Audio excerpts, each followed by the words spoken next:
Hey, how's it going? So today I want to talk about interstellar empires. In particular, I'm asking the question, are they actually a feasible concept in reality? Because you sure do see them in fiction a lot. If I had a penny for every piece of media I know with a galactic empire in it, I could buy a Freddo post-Harambe. But there's questions about whether the concept of a galactic empire actually makes sense. Stars aren't exactly known for being close together. I mean, even with an antimatter drive, something which is ludicrously advanced and probably some very far future type nonsense, it's still going to take you a lot of years to get to the nearest star system. But last week I talked about the Kardashev scale, which goes up to K3, highly implying some amount of control and authority spread over vast interstellar distances. It would be a bummer if humanity's gonna inherently max out at K2 and then just stay at home forever after, so hey, let's talk about it. Oh, and while I remember, thanks for getting me to 10,000 subscribers, guys. I probably should have had a 10k special lined up, but since past me's an idiot, I guess that's present me's problem now, so I figured next week, why not do a Q&A episode to celebrate? So if you've got any burning questions you want to ask me, shoot them in the comments and you might feature in next week's episode. Maybe you want to know my thoughts on something spacey or philosophical, or maybe you just want to know how many marbles I can stuff into each one of my orifices. I don't know. I can't wait for half of the questions to be so technical that I don't know how to answer them, and the other half to be the sort of thing that you'd see written in feces on the wall of a prison shower. But anyway, I'm looking forward to it. Now, Galactic Empires, let's get to it.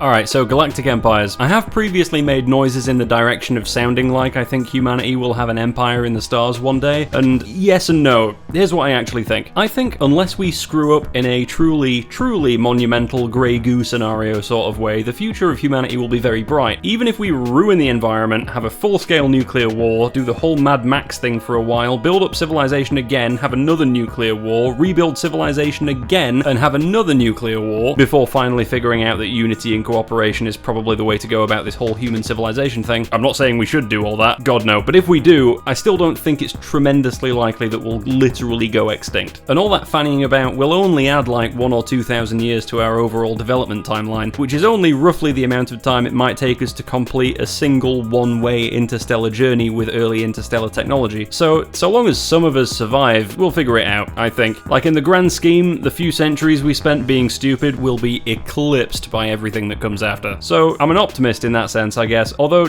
I think of myself as a realist because at the same time I don't want to hand wave away any of the details of how to make the whole spacefaring civilization thing work. So yeah, unless there's some huge technical obstacle that we're not yet aware of, I think we'll go interstellar and colonize space. And whilst I might poetically say something like humanity will have a space empire one day, I don't mean a literal empire. The word empire can be used to mean something more general like a realm or a domain, whereas using it literally comes with a fair bit of baggage, presumably the existence of a single dude called an emperor who gets to tell everyone what to do, which I'd argue is a bit of a political system even when you're not trying to control something that's several light years away. What I really mean is that humans will colonize our solar system, and then at some point, some government or corporation or faction or entity of some variety will pretty much inevitably, at some point, send out colony ships to populate other star systems. These could take the form of generation ships, or hibernation ships, or seed ships, and Sol, and the other star systems that we spread to, will all tend to seek out maximum resource exploitation and optimized energy efficiency over time, which means they'll tend to evolve towards Dyson swarm architecture. But just because we're populating multiple star systems doesn't mean that there's a unified, overarching structure of authority over those systems. You could say that each star system is more like an independent empire, or even a collection of smaller empires, rather than everything humanity touches being considered part of one giant empire. The main issue with interstellar empires, as in proper empires, like nations that cover half a galaxy, is the travel time from one star to another, because the journey will, at best, take years in most cases. Now I hear you say, Xandros, what about faster than light travel? To be fair, that definitely would enable the existence of an actual interstellar empire fairly easily. The general consensus amongst sci-fi nerds is that an interstellar empire is only possible if faster than light travel is on the table. But you know me, when someone mentions faster than light travel, I make a face like I just went to shake someone's hand, missed, and accidentally grasped onto their hemorrhoids instead. There's a couple reasons I'm like this. First up, to my knowledge, faster than light travel inherently opens the door for time travel paradoxes to happen. And this isn't just an issue with one type of faster than light travel, it's a blanket problem with all FTL methods. Whether it's the Alcubierre drive, or wormholes, or Goku-style instant transmission teleportation.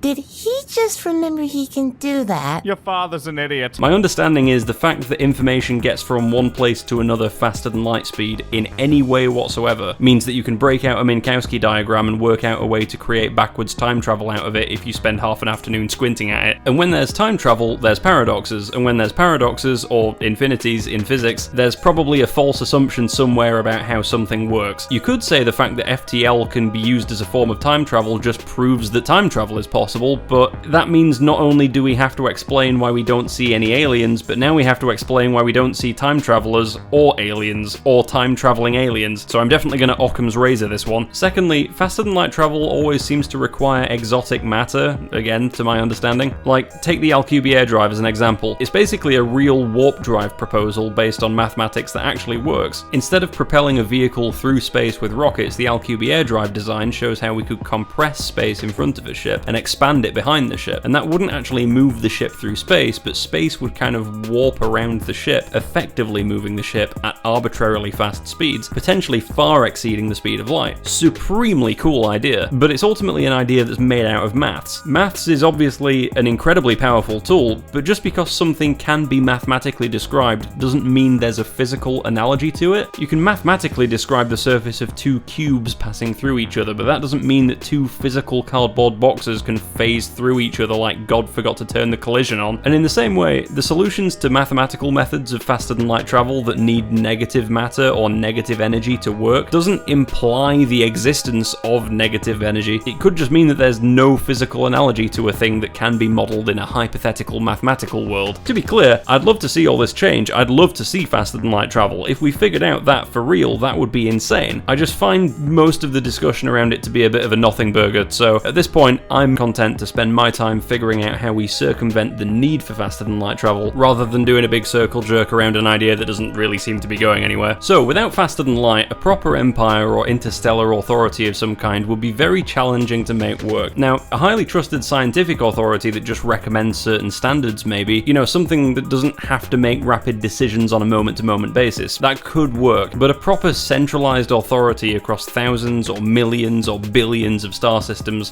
probably not. There are edge cases to that though, like say we colonize a region of space where stars are a lot closer together, like a dense star cluster, or a region much nearer to the galactic core. In the galactic core, the average distance between stars is only a few light days, not light years like it is out near where Sol is. An interstellar empire there might work, or at least work better than it would here, but insofar as the local region around Sol, well, let's take pretty much the best case scenario. Let's look forward to a vision of the future, and let's say humanity has colonized, I don't know, the nearest 1,000 star systems or something, and each star is equipped with a Dyson swarm level economy, with lasers that can be used to accelerate ships with photon sails in the direction of all the neighbouring systems. There's a fully fledged interstellar highway network, so each of these stars has gigantic lasers that can propel ships between the systems, and there's a linear series of hundreds of relay stations all along the way with their own lasers in between the star systems to further accelerate and decelerate the ships on their journey between the systems. Now that might seem like a bit of a weird idea because people hear photon sails and imagine a really lightweight, flimsy spacecraft, but with a sort of post-K2 level economy, you'd have so much matter and energy to play with, you could very comfortably have millions of ships between the size of a cruise liner and a small continent going back and forth at any given moment. Not only that, but lasers powered by Dyson swarms could get that mass moving at fairly near light speed, so let's take the maximalist angle on this and say they can get things up to 90% of the speed of light going between star systems. So none of this requires any hypothetical technologies, and it's arguably the best mode of interstellar transportation compared to even things like antimatter or fusion, provided both of the stars in question have been fully colonized already. If you wanted to go to an uncolonized system, you'd need a way to slow down on your own power as you're approaching that system. But when you run the numbers, using the energy of fully developed Dyson swarm economies has a tendency to blow all the other potential ideas out of the water by like 5 or 10 orders of magnitude. So if you have all these options available, giant photon sails propelled by lasers projecting from Dyson swarms is probably the way to go, both because stars are so outrageously, cosmically, hilariously powerful, and also because not having to carry all of your fuel on the spacecraft means that you circumvent the whole rocket equation thing. Now, once we colonize a star system, we'd already be advanced enough to,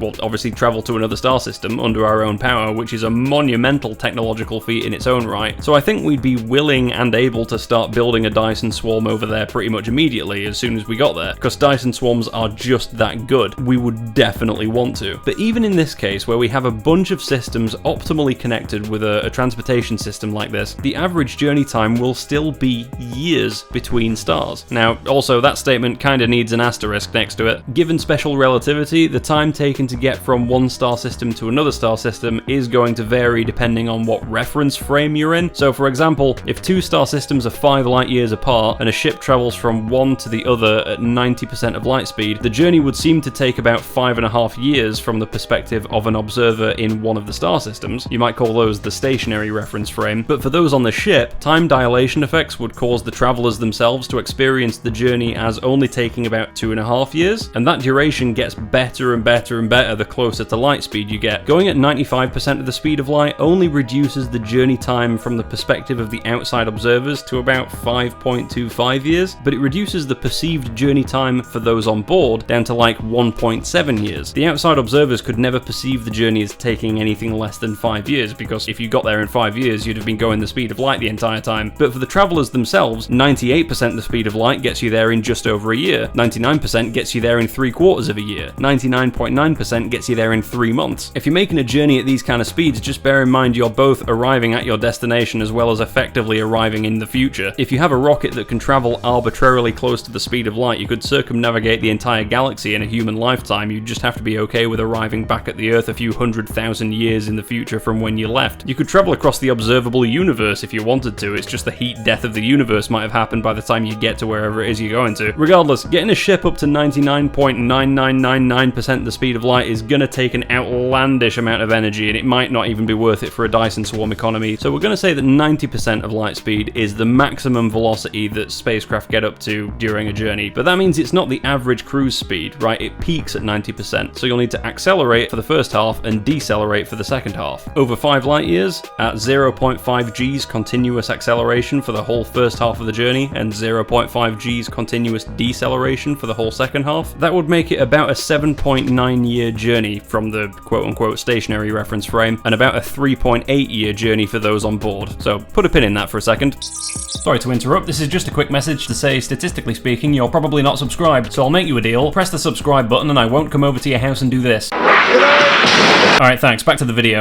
Now, to maintain an empire, you need to maintain physical dominance. To a large extent, the direction of human civilization comes down to who has the biggest stick. Of course, we should want to have the most highly developed, moral, ethical society and so on, but you probably ought to do that whilst also having the biggest stick at the same time, or some goofball with a bigger one will force you to do it their stupid way. So if you're going to try and militarily maintain control of an interstellar empire, it's going to take you years to get your military fleet from one system to another. I mean, even just administrative instructions sent via lasers will take years to get there, and that would assume that you don't need to send a physical military force to ensure the locals do what the authorities want them to do. And how many administrative tasks can wait that long? How many can even wait more than a couple of weeks? That alone doesn't mean that maintaining an interstellar empire is strictly impossible, but it does make it maybe borderline impossible in the context of humans wanting to do human things on human timescales. It raises the question of whether humans with a human lifespan of roughly a century will want to spend their limited time and resources on gigantically time-consuming journeys to subjugate another star system when they already have a Dyson sphere economy at home with like half a sextillion residents and an effectively infinite amount of space and energy available to literally all of them. I mean, there's no such thing as a real post-scarcity economy, but having a Dyson swarm on hand is the closest thing that we will ever get to that, and it's effectively kind of the same thing. It's kind of hard to think of a motive for caring what other systems are doing when you could be making the most of the paradise conditions that your system has to offer. Also, even if you sent your entire navy, your adversary in their system with all their Kardashev 2 level infrastructure would probably repel you pretty easily, since they'd have all the power of their Dyson swarm handy. Your Dyson swarm would be light years away. It wouldn't even know what's happening for years until after it happens. The defending system could just focus their star's energy into a beam and vaporize your attack fleet before it arrives. I guess the attack fleet could use a different mode of transport than the interstellar network so they don't get spotted. If they're okay with a probably longer journey duration, you know, they could use some kind of antimatter drive for both ends of the journey, run their ships cold so they don't get detected, pump all of their excess heat into heat sinks and then don't eject them until they arrive at the target system, and then decelerate very, very hard into the system so they're not visible for any longer than is absolutely necessary. Sure, but still, attacking is a lot harder than defending, generally speaking, and having the entire power output of a star on your side is a pretty overwhelming advantage in any kind of sci-fi battle scenario. I guess an invasion like this could work in an asymmetric situation against a significantly less developed star system, but what's the end game there? Invade them, instill your values, including the importance of technological development, have them develop into a Dyson economy, just so they can eventually become advanced enough to recreate our first scenario, meaning they can just refuse to do what you tell them to do anyway. A lot of the issue when it comes to maintaining some kind of interstellar empire comes down to the fact that we're talking about an empire of human beings. If humans only live for a century, there's limited will to do the things that might take millennia to achieve. I mean, people used to do that sort of thing. You know, they'd start working on cathedrals or whatever that wouldn't be finished for 500 years. And I sort of think interstellar expansion in general would kind of be similar to that in some aspects, but subjugating another star system would be so hard to do, take such a ridiculous amount of time and effort for very little actual reward, plus the administrative difficulties and constant upkeep of needing to maintain trillions of battleships in each system and constantly indoctrinate everyone because they're not naturally going to want to do everything that an outside force tells them to do. It's all just a bit much to seem likely to me, I think. In reality, I think systems will be more like independent countries, given how isolated they are from each other. Their cultures, their languages, even their genetics will probably change given their isolation from outside influences and their adaptations to local system conditions. But all of that assumes that we're talking about regular humans. That might seem like a reasonable assumption, but it's not as if space travel will get more advanced and every other domain of science and technology will just remain stagnant. If gene editing and or fully integrated cybernetics become a thing, they could both massively enhance human lifespan. If an average person didn't just live for a century, but they lived for 500 years, or 1,000 years, or 10,000 years, maybe that could change things. Now, I've had a think, and I've landed on two main ideas that I think could allow us to maintain a system of long-term cooperation between multiple star systems. I do think these things would work hypothetically, and I rate them both as relatively likely in the long term. But I do mean in the long term, like we could be talking a million years before these things come through to fruition. But in the limit case scenario, I think they're quite plausible. So,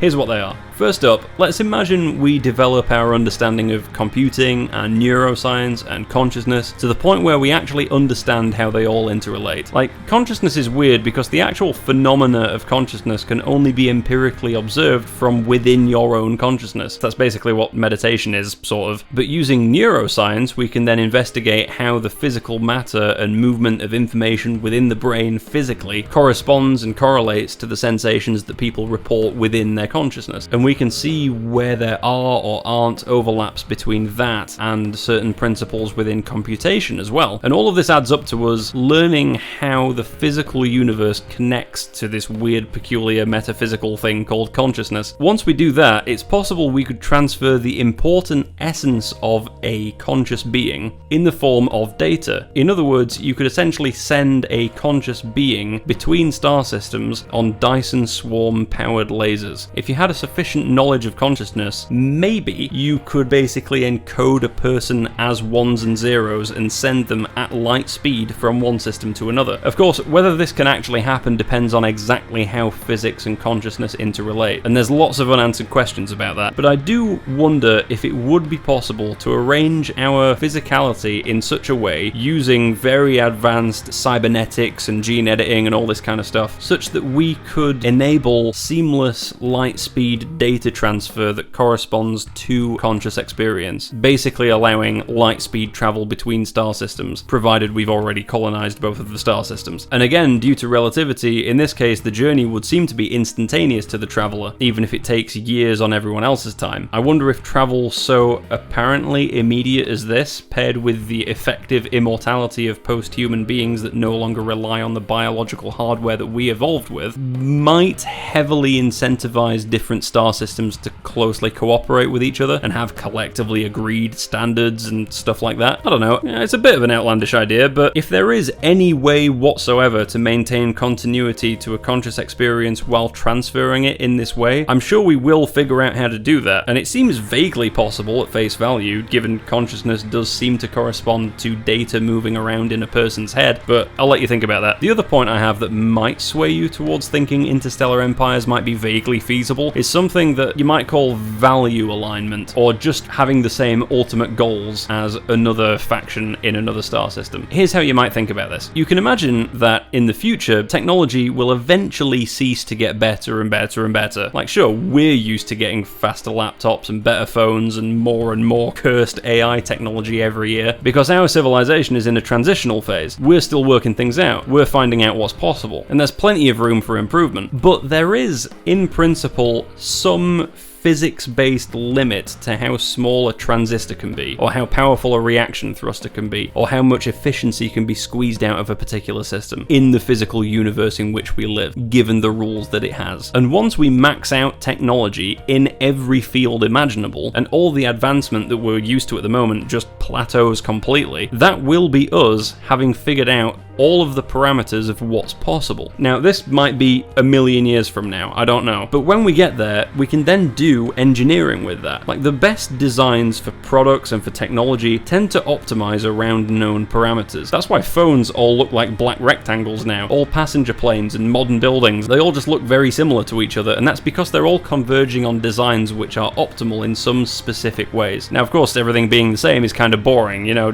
phones were more fun when they had all the cool mechanisms and colours and whatever, but they are objectively better now in a lot of ways. It's just that those ways aren't necessarily aligned with the things that maybe we should be optimizing for, or we would be optimizing for in a kind of perfect world. I would wager that at some point we'll achieve a broadly accepted model of consciousness that indicates something like well-being being the thing which civilization ought to be optimizing for, and proven in a very, very highly rigorous kind of way. I have my own ideas on this, but for now I'll keep them to myself because I've been yapping long enough on this episode. But my point with this is, if there's a way to create the closest thing to a perfect civilization possible given the parameters of our universe, a society with borderline infinite amounts of stellar energy to go around, a complete and maximal understanding of the physics of the universe, a total understanding of what consciousness is and how it works and how it connects to that physical universe, and billions of years to think about it, would be able to actually deduce what we ought to optimize for, and then actually optimize it. For example, I'd say something like the maximization of the breadth and depth of consciousness available in the entire universe, and the maximization of the knowledge and well-being available to all of that consciousness wherever it exists. I'd say that that might be the optimal form of civilization. That might not be it, but I'm